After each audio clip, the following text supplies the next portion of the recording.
Tersangka kasus pencemaran nama baik mantan Presiden Jokowi, Roy Suryo, mempermasalahkan pengenaan pasal 35 dan 51 Undang-Undang ITE tentang dugaan memanipulasi dokumen elektronik, yakni ijazah Jokowi.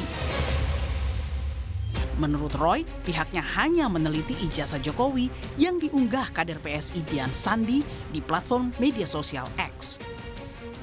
Tidak pernah, demi Tuhan, demi Allah SWT, tidak pernah yang namanya mengedit ijazah. Catat itu. Kalau ada orang yang mengatakan kami mengedit ijazah dan mengedarkan ijazah palsu, orang itu yang berbohong. Kami memang meneliti ijazah yang pernah diposting oleh seorang kader partai Gajah, namanya Dian Sandi Utama pada tanggal 1 April. Kalau mau dikejar dengan pasal 32 dan 35, dialah harusnya.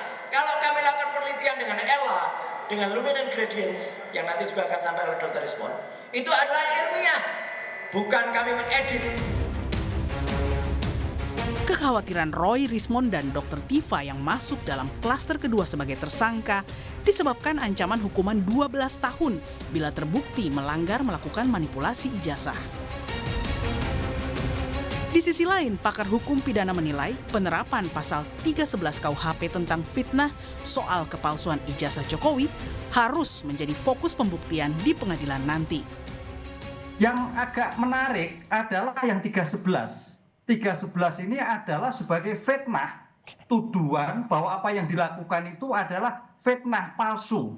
Nah, oleh karena itu sebagai cara yang terbaik 311 ini tidak hanya pencemaran tapi juga bagaimana membuktikan kepalsuan tadi.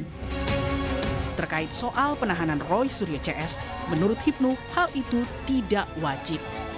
Secara subjektif adalah adanya kekhawatiran melarikan diri, menghilangkan barang bukti, dan sebagainya. Nah pertanyaannya, Polda khawatir atau tidak?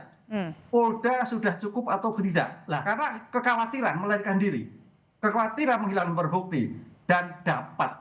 Diksinya dalam konteks hukum adalah dapat, tidak wajib.